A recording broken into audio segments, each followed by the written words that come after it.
السلام عليكم. هذا الفيديو خاص بالناس ديال التعليم. كيف ما كتشوفوا هنايا عندي المستوى الاول.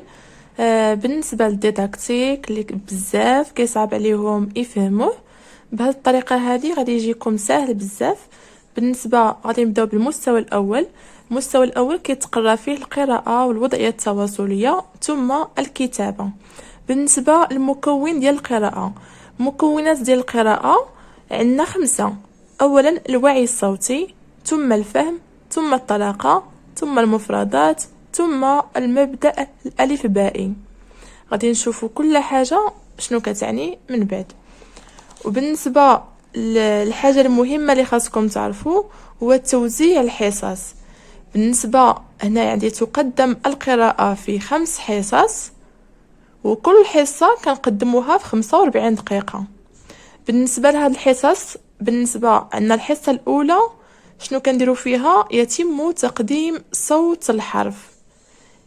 وبالنسبه للحصه الثانيه يتم تقديم الحروف مع الحركات القصيره، يعني مع الضمه او الفتحه او الكسره والسكون.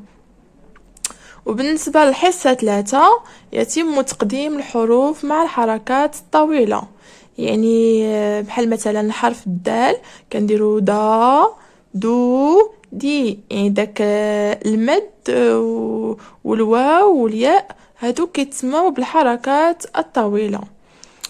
وبالنسبه للحصه الرابعه يتم تقديم الحروف مع التنوين، يعني بحال مثلا دن دن دين، هادو كيتسموا تقديم الحروف مع التنوين، يعني الحرف كنقدموه مع التنوين.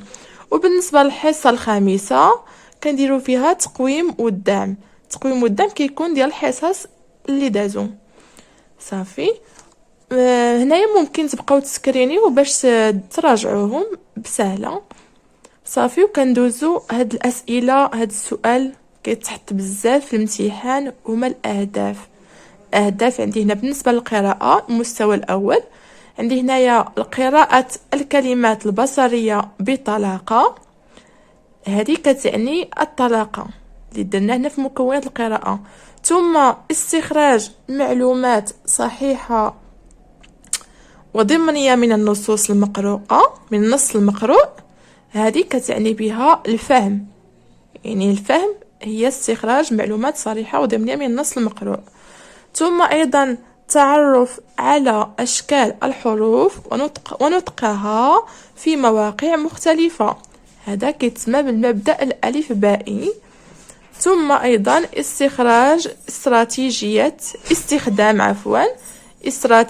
شبكة المفردات لإثراء أو إغناء رصيده المعجمي.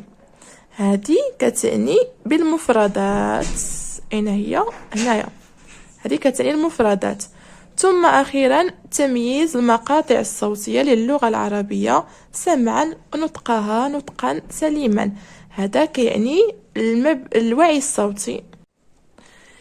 يعني شنو خاصكم تعرفوا في هذا الديداكتيك ديال اللغة العربية؟ اول حاجه هاد الاسئله كتحط بزاف في الديداكتيك. مكونات القراءه شنو هما؟ يعني قلنا 5. وثم كتشوفوا عدد الحصص اللي كاينه في القراءه والمده ديال كل حصه، هذه كتحتاجوها بزاف في الجداده. وكل حصه شنو كيتقرا فيها، والاهداف. بالنسبه للجدادات ديال كل حصه، كيفاش ديروا التخطيط ديال كل حصه، شنو ديروا فيها، هذا غادي نشوفوا معكم في الفيديو الجاي ان شاء الله. الا كنتو بغيتو غادي نحط لكم الجدادات ديال الحصه الاولى بطريقه مفصله وسهله، الحصه الثانيه، الحصه الثالثه، الحصه 4 الى غير ذلك. وغادي نوريكم ايضا، غادي ننتقل معكم الوضعيه التواصليه، نفس الشيء غادي نوريكم مكونات ديالها، توزيع الحصص، ثم الاهداف. وغادي نحط لكم الجدادة ديالها، وايضا الكتابه. كل حاجه غادي نقدمها لكم بالتفصيل. يعني حاولوا غير تكتبوا لي شنو بغيتوا في الكومنتير، وانا غادي نحط لكم ان شاء الله ملخصات وطريقه سهله باش تراجعوا. وحتى الدروس ان شاء الله غادي نحط لكم داكشي بسيط وسهل.